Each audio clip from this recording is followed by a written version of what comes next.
खुलुमबाय रायजो राजा नोंथांमोन गोलोम बोथोर सफैबायना ओंखायनो रुमफोरा अयथासार गरम एसे माहाजोन जाब्लासो एसि होनानै लानो हाबायमोन दा नङा होमबा दा बाथ्राया जाहैबाय बारा गोलाव जानाय नङा भिडिअआ पलिटिक्सआनो जों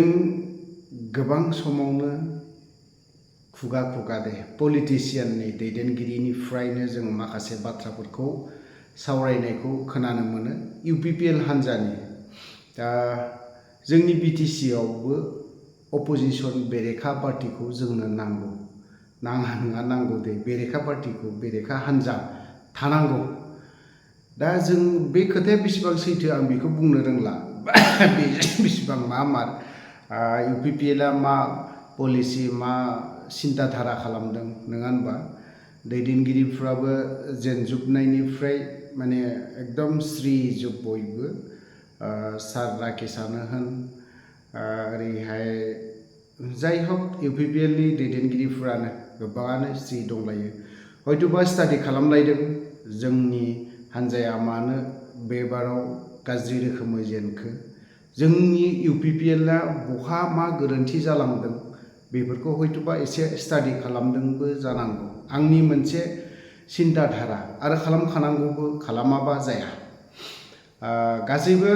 राजखान्थियानो जे बोसोर बोसोर थागोन बेबो नङा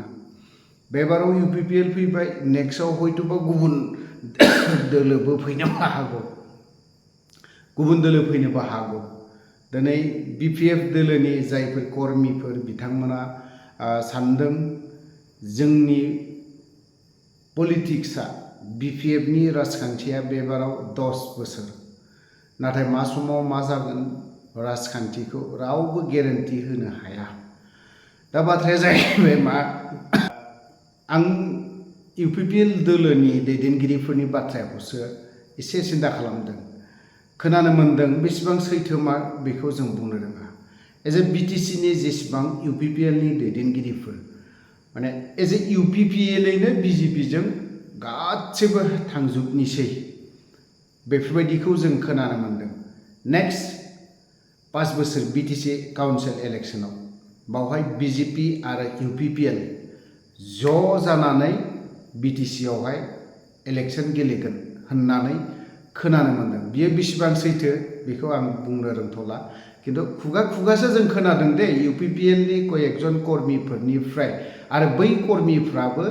बिथांमोनाबो दैदेनगिरिफोरजों क्ल'सआव थायो बे आरो बाथ्राया ना जुदि बियो जुदि सैथोमारब्ला आं सान्दों इउपिपिएल हिसाबै बा बेफोरबायदि थाङिया मोजां जागोन खनसेयावनो इउपिपिएल दोलो हिसाबै जयैनो जे थांजोबनांगौ बिजेपि दोलोआव नङा होनबा बे आंनिबा बे जानो हानाय नङा दा बिटिसिआव इउपिपिएल हिसाबै एमसिएलनि 6 जन दङ 6 जना मा खालामनो हायो हाया जुदि इउपिपिएलखौ जुदि गोरा गोख्रों मजबुत खालामनोबा बे 6 जन एमसिएलआनो काफि आंनि हिसाबाव आंनि अंकआव दै थौले मेलेमजों साननाय बे 6 जनानो काफि मानो हाया सोनाब खर' सानजा खर' ओरै साथाम ओरै साथाम ओरै साथाम ओरै साथाम रानलायनानैनो जा एसे बेथन मोनो ना दा बिटिसिआव बिपिएफ दिनै पावाराव दङ बिथांमोनाबो बिपिएफआबो दिनैहाय 6 जन एमसिएलएनो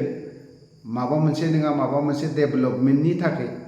पार्टि थांना थानो थाखाय माबा मोनसे खामानिखौ हरा नङा हरगोन बियो पलिटिशियानफोरनि गियान रावबो नों पलिटिक्सआ थैथारथों बा जोबथारथों होननानै रावबो पलिटिक्सआ बेफोरबायदि खालामा आनकि स्टेटआवबो दिनै अखिल गगैया आं दिनै पार्टि सोलायनायनि बाथ्राखौ बुंदों दा जेनेब्ला इउपिपिएलआ गासैबो दैदेनगिरिफ्रानो जुदि बिजेपिजों थांजोबोबा 5 बोसोर जेननायाव जुदि थांजोबोबा होनबा माबायदि होनबा नामखौनो सोलायस्रानो हाग्रामा महिलारि सारा बुंबाय थादों बिसोर इउपिपिएल नाम लानाय नङा बेबाराव गुबुन नाम लासिगोन दा खोथाया बेजों एसे गोरोबहांबाय थादों दे हाग्रामा महिलारि सारा जेरैबायदि बाथ्रा बुंदों माने बिसोर UPPL नामखौ सोलायसिगोन गुबुन नाम लासिगोन बे जानो थांगासिनो दङ आंनि हिसाबाव खोनानाय बायदिब्ला मानो होननानै बुङोब्ला UPPL नि मानसिफ्रा जुदि BJP आव गासैबो जुदि थांजोबोबा BJP मा नाम लागोन गोदान नाम लाफैगोन बिसोरो बे सार हाग्रामा महिलारि बुंनाया गोरोबनो थांगासिनो दङ जुदि थार मारब्ला गोरोबहैमारगोनबो आरो हाग्रामा महिलारि सारा आं जा बुजिनाय एसे स्टाडि खालामनानै मोजां स्टाडि खालामनानैसो बेखिनि बाथ्राखौ बुंदों जानो हागौ बे तो बाथ्राया जाहैबाय मा आरो अखिल गगैनि बाथ्रा स्टेटआव दिनैहाय अखिल गगैया सिंगेल हारसिंनो एसेम्ब्लियाव हुग्लुंजोबो बियो आरो दिनैहाय चेयारमेन आलिया दिनैहाय हारसिंनो बेबो सासे हुग्लुङो एसेम्ब्लियाव ओरै जायाखै बुङो नाथायबा दिनैहाय जोंनिया 6 जन देरहानानै दं UPPL आ बे 6 जनाबो जुदि UPPL खौ जुदि स्ट्रं खालामनो गोसो गैयाब्ला पार्टिनि प्रति जुदि सिन्ता खालामथारोब्ला बिथांमोनाथ' 5 बोसोरावथ' EM बो जाबोदों बा बायदि रोखोम जाबोदों तो बेयाव एफाराब साननांगौनि दरखार गैया आंनि थौले मेलेमजोंसो बाथ्रा बुंनाय बियो आंनाथ' आरो माथोबाव जाखिनि बाथ्रा खोनानाय बेखिनि सिदा बाथ्राखौ बुंदों आरोखि तो बाथ्राया बेफोरबायदि दा अखिल गगैया गाव हारसिंनो स्टेटआव हिमन्त बिश्व शर्मा सारजों टक्कर होलायबाय थायो UPPL नि MCLA फोर दैदेनगिरिफोरा